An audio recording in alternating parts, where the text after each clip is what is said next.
man has to learn he cannot command things, but that he can command himself, that he cannot coerce the wills of others, but that he can mold and master his own will, and things serve him who serve truth. People seek guidance of him who is master of himself. It is a little understood, yet simple and profound truth, that the man who cannot command himself under the severest external stress is unfit to guide others or to control affairs. It is the fundamental principle in the moral and political teachings of Confucius that, before attempting to govern affairs, a man should learn to govern himself. Men who habitually give way, under pressure, to hysterical suspicions, outbursts of resentment, and explosions of anger, are unfit for weighty responsibilities and lofty duties, and usually fail, sooner or later, even in the ordinary duties of life, such as the management of their own family or business. Lack of self-control is foolishness, and folly cannot take precedence over wisdom.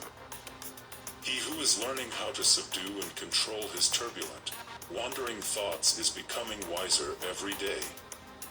Though for a time the temple of joy will not be completed, he will gather strength in laying its foundations and building its walls, and the day will come when, like a wise master builder, he will rest at peace in the beautiful habitation which he has built. Wisdom inheres in self-control, and in wisdom is pleasantness and peace.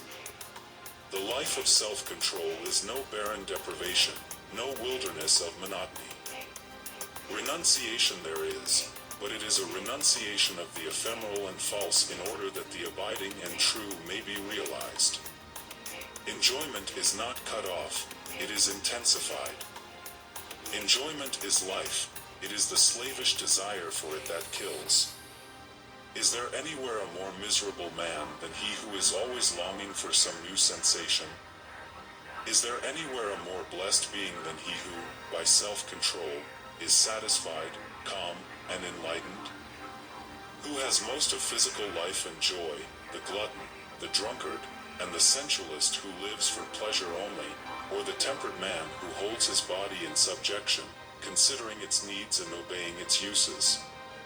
I was once eating a ripe, juicy apple as it came from the tree, and a man near me said, "I would give anything if I could enjoy an apple like that." I asked, "Why can't you?" His answer was, "I have drunk whiskey and smoked tobacco until I have lost all enjoyment in such things." In pursuit of elusive enjoyments, men lose the abiding joys of life. And as he who controls his senses has most of physical life, joy, and strength, so he who controls his thoughts has most of spiritual life, bliss, and power. For not only happiness, but knowledge and wisdom also are revealed by self-control. As the avenues of ignorance and selfishness are closed, the open gates of knowledge and enlightenment appear. Virtue attained is knowledge gained. The pure mind is an enlightened mind. He has well-being who controls himself well. I hear men speak of the monotony of goodness. If looking for things in the spirit which one has given up in the letter were goodness, then indeed would it be monotonous. The man of self-control does not merely give up his base pleasures, he abandons all longing for them. He presses forward, and does not look back, and fresh beauties, new glories, sublimer vistas await him at every step. I am astonished at the revelations which lie hidden in self-control. I am captivated by the infinite variety of truth. I am filled with joy at the grandeur of the prospect. I am gladdened by its splendor and its peace. Along the way of self-control there is the joy of victory, the consciousness of expanding and increasing power, the acquisition of the imperishable riches of divine knowledge, and the abiding bliss of service to humankind. Even he who travels only a portion of the way will develop a strength, achieve a success, and experience a joy which the idle and the thoughtless cannot know.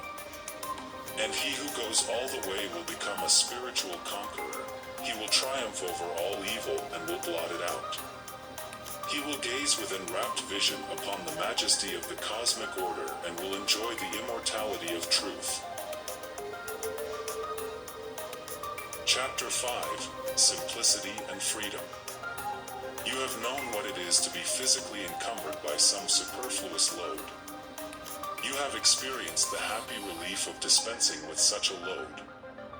Your experience illustrates the difference between a life burdened with a complexity of desires, beliefs, and speculations, and one rendered simple and free by the satisfaction of its natural needs and a calm contemplation of the facts of existence, eliminating all argument and speculation.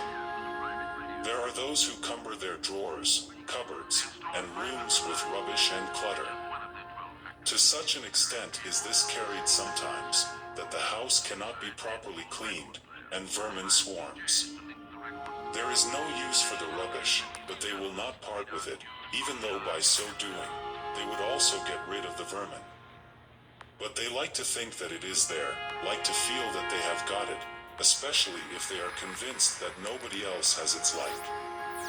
They reason that it may be of some use someday, or it may become valuable, or it brings up old associations which they occasionally resuscitate and take a paradoxical pleasure in sorrowing over. In a sweet, methodical, well-managed house, such superfluities, bringing with them dirt, discomfort, and care, are not allowed to accumulate.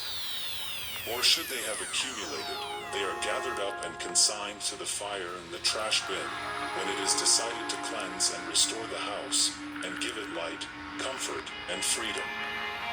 In a like manner men hoard up in their minds mental rubbish and clutter, cling tenaciously to it, and fear its loss. Insatiate desires, thirsty cravings for unlawful and unnatural pleasures, conflicting beliefs about miracles, gods, angels, demons, and interminable theological complexities, hypothesis is piled upon hypothesis, speculation is added to speculation, until the simple, beautiful, all-sufficient facts of life are lost to sight and knowledge beneath the metaphysical pile. Simplicity consists in being rid of this painful confusion of desires and superfluity of opinions and adhering only to that which is permanent and essential. And what is permanent in life? What is essential? Virtue alone is permanent, character is essential. So simple is life when it is freed from all superfluities and rightly understood and lived that it can be reduced to a few unmistakable, easy to understand, though hard to practice principles. And all great minds have so simplified life. Buddha reduced it to 8 virtues, in the practice of which he declared that men would acquire perfect enlightenment. And these 8 virtues he reduced to one, which he called compassion. Confucius taught that the perfection of knowledge was contained in 5 virtues, and these he expressed in one which he called reciprocity, or sympathy. Jesus reduced the whole of life to the principle of love.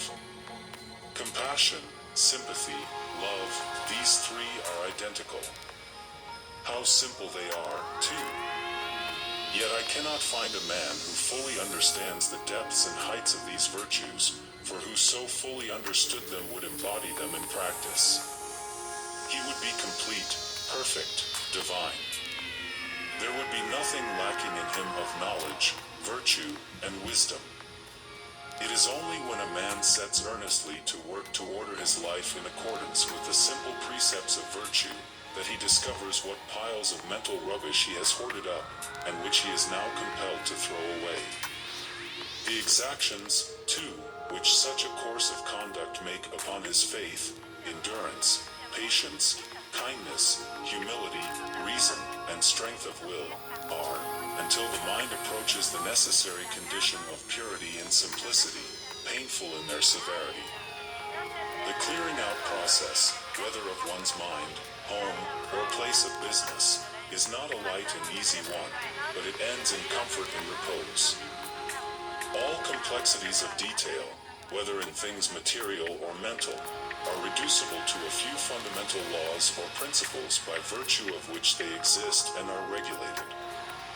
Wise men govern their lives by a few simple rules. A life governed by the central principle of love will be found to be divinely consistent in all its details. Every thought, word, act will fall into proper place, and there will be no conflict and confusion. What? Asked the learned man of the Buddhist saint who had acquired a wide reputation for sanctity and wisdom. What is the most fundamental thing in Buddhism? The saint replied, the most fundamental thing in Buddhism is to cease from evil and to learn to do good. I did not ask you, said the learned man, to tell me what every child of 3 knows. I want you to tell me what is the most profound, the most subtle, and the most important thing in Buddhism. The most profound, the most subtle, the most important thing in Buddhism, said the saint, is to cease from evil and to learn to do well. It is true that a child of 3 may know it, but gray-haired old men fail to put it into practice.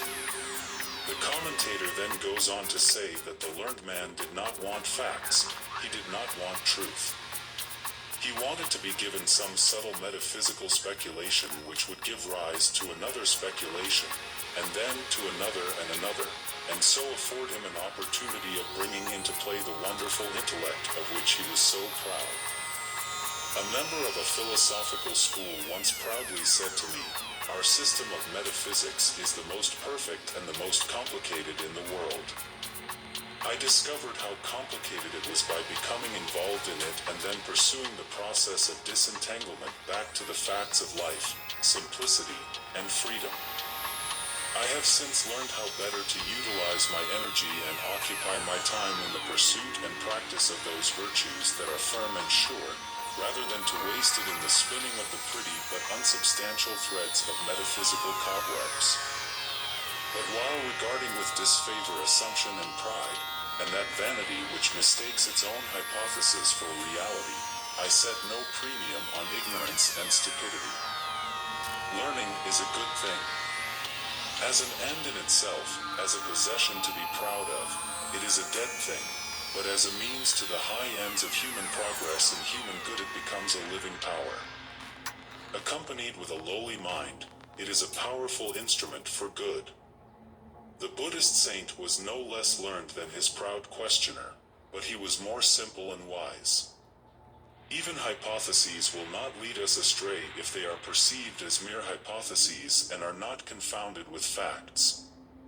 Yet the wisest men dispense with all hypotheses and fall back on the simple practice of virtue. They thus become divine, and arrive at the acme of simplicity, enlightenment, and emancipation. To arrive at the freedom and joy of simplicity, one must not think less, he must think more, only the thinking must be set to a high and useful purpose and must be concentrated upon the facts and duties of life, instead of dissipated in unprofitable theorizing. A life of simplicity is simple in all its parts because the heart which governs it has become pure and strong, because it is centered and rested in truth. Harmful luxuries in food and vain superfluities in dress, exaggerations of speech and insincerities of action, thoughts that tend to intellectual display and empty speculation, all these are set aside in order that virtue may be better understood and more earnestly embraced. The duties of life are undertaken in a spirit from which self is eliminated, and they become transfigured with a new and glorious light, even the light of truth. The great fundamental facts of life, heretofore hidden from knowledge, are plainly revealed, and the eternal verities, about which the wordy theorizers can only guess and argue, become substantial possessions. The simple-hearted, the true-hearted, the virtuous and wise, are no longer troubled with doubts and fears about the future and the unknown and unknowable. They take their stand upon the duty of the hour, and on the known and the knowable. They do not barter away the actual for the hypothetical. They find in virtue an abiding security. They find in truth an illuminating light which, while it reveals to them the true order of the facts of life, throws a halo of divine promise about the abyss of the unknown, and so, they are at rest. Simplicity works untrammeled and becomes greatness and power. Suspicions, deceptions, impurities, despondencies, bewailings, doubts, and fears, all these are cast away, left behind and ignored, and the freed man, strong, self-obsessed, calm, and pure, works in unclouded assurance, and inhabits heavenly plains. Chapter 6, Right Thinking and Repose. Life is a combination of habits, some baneful, some beneficent, all of which take their rise in the one habit of thinking. The thought makes the man, therefore, right thinking is the most important thing in life. The essential difference between a wise man and a fool is that the wise man controls his thinking, the fool is controlled by it. A wise man determines how and what he shall think and does not allow external things to divert his thought from the main purpose. But a fool is carried captive by every tyrant thought as it is aroused within him by external things, and he goes through life the helpless tool of impulse, whim, and passion. Careless, slovenly thinking, commonly called thoughtlessness, is the companion of failure, wrongdoing, and wretchedness.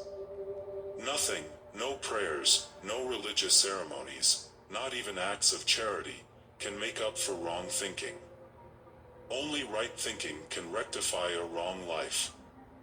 Only the right attitude of mind towards men and things can bring repose and peace.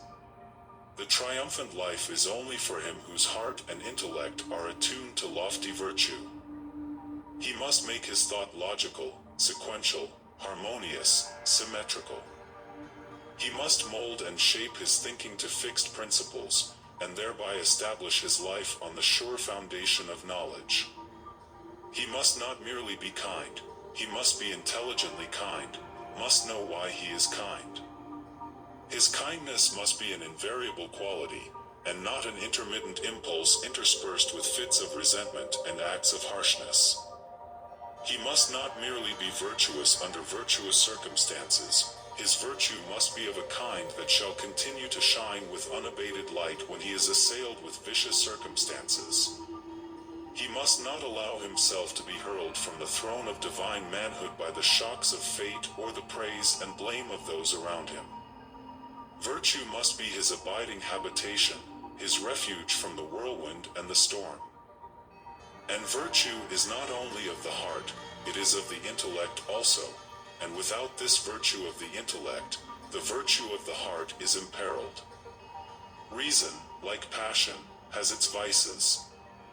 Metaphysical speculations are the riot of the intellect, as sensuality is the riot of the affections.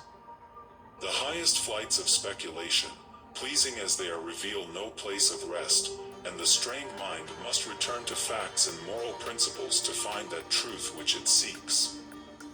As the soaring bird returns for refuge and rest to its nest in the rock, so must the speculative thinker return to the rock of virtue for surety and peace. The intellect must be trained to comprehend the principles of virtue, and to understand all that is involved in their practice. Its energies must be restrained from wasteful indulgence in vain subtleties and be directed in the path of righteousness and the way of wisdom. The thinker must distinguish, in his own mind, between reality and assumption. He must discover the extent of his actual knowledge. He must know what he knows. He must also know what he does not know. He must learn to discriminate between belief and knowledge, error and truth. In his search for the right attitude of mind which perceives truth, and works out a wise and radiant life, he must be more logical than logic, more merciless in exposing the errors of his own mind than the most sarcastic logician is in exposing the errors of the minds of others. After pursuing this course of discrimination for a short time, he will be astonished to find how small is the extent of his actual knowledge, yet he will be gladdened by its possession, for small as it is the pure gold of knowledge. And what is better, to have a few grains of gold hidden away in tons of ore, where it is useless, or to extract the gold and throw away the ore? As the miner sifts away bushels of dull earth to find the sparkling diamond, so the spiritual miner, the true thinker, sifts away from his mind the accumulation of opinions, beliefs, speculations, and assumptions to find the bright jewel of truth which bestows upon its possessor wisdom and enlightenment. And the concentrated knowledge which is ultimately brought to light by this sifting process is found to be so closely akin to virtue that it cannot be divided from it, cannot be set apart as something different. In his search for knowledge, Socrates discovered virtue. The divine maxims of the great teachers are maxims of virtue. When knowledge is separated from virtue, wisdom is lost. What a man practices, that he knows. What he does not practice, that he does not know. A man may write treatises or preach sermons on love, but if he treats his family harshly, or thinks spitefully of his enemy, what knowledge has he concerning love?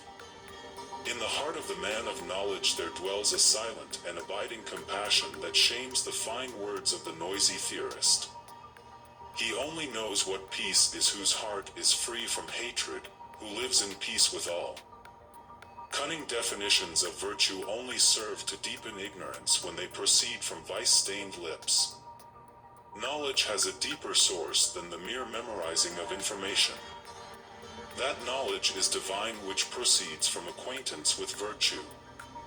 The humility which purges the intellect of its empty opinions and vain assumptions also fortifies it with a searching insight and invincible power. There is a divine logic which is indistinguished from love. The reply, "He that is without sin among you, let him cast the first stone," is unanswerable logic. It is also perfect love. The wrong thinker is known by his vices, the right thinker is known by his virtues. Troubles and unrest assail the mind of the wrong thinker, and he experiences no abiding repose. He imagines that others can injure, snub, cheat, degrade, and ruin him. Knowing nothing of the protection of virtue, he seeks the protection of self, and takes refuge in suspicion, spite, resentment, and retaliation, and is burnt in the fire of his own vices. When slandered, he slanders in return. When accused, he recriminates. When assailed, he turns upon his adversary with double fierceness. "I have been treated unjustly," exclaims the wrong thinker, and then abandons himself to resentment and misery. Having no insight and unable to distinguish evil from good, he cannot see that his own evil, and not his neighbor's, is the cause of all his trouble. The right thinker is not concerned with thoughts about self and self-protection, and the wrong actions of others towards him cannot cause him trouble or unrest. He cannot think, "This man has wronged me." He perceives that no wrong can reach him but by his own evil deeds. He understands that his welfare is at his own hands, and thus none but himself can rob him of repose. Virtue is his protection, and retaliation is foreign to him. He holds himself steadfastly in peace, and resentment cannot enter his heart. Temptation does not find him unprepared, and it assails in vain the strong citadel of his mind. Abiding in virtue, he abides in strength and peace. The right thinker has discovered and acquired the right attitude of mind toward men and things, the attitude of a profound and loving repose. And this is not resignation, it is wisdom. It is not indifference, but watchful and penetrating insight. He has comprehended the facts of life, he sees things as they are. He does not overlook the particulars of life, but reads them in the light of cosmic law, sees them in their right relations as portions of the universal scheme. He sees the universe is upheld by justice. He watches, but does not engage in, the petty quarrels and fleeting strifes of men. He cannot be partisan. His sympathy is with all. He cannot favor one portion more than another. He knows that good will ultimately conquer in the world, as it has conquered in individuals, that there is a sense in which good already conquers, for evil defeats itself. Good is not defeated, justice is not set aside. Whatever man may do, justice reigns, and its eternal throne cannot be assailed and threatened, much less conquered and overthrown. This is the source of the true thinker's abiding repose. Having become righteous, he perceives the righteous law. Having acquired love, he understands the eternal love.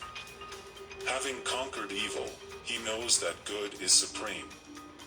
He is only the true thinker whose heart is free from hatred, lust, and pride, who looks out upon the world through eyes washed free from evil, whose bitterest enemy arouses no enmity, but only tender pity in his heart, who does not talk vainly about things of which he has no knowledge, and whose heart is always at peace.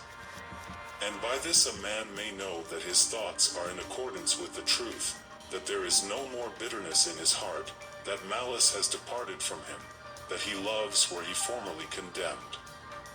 A man may be learned, but if he is not wise, he will not be a true thinker. Not by learning will a man triumph over evil, not by much study will he overcome sin and sorrow.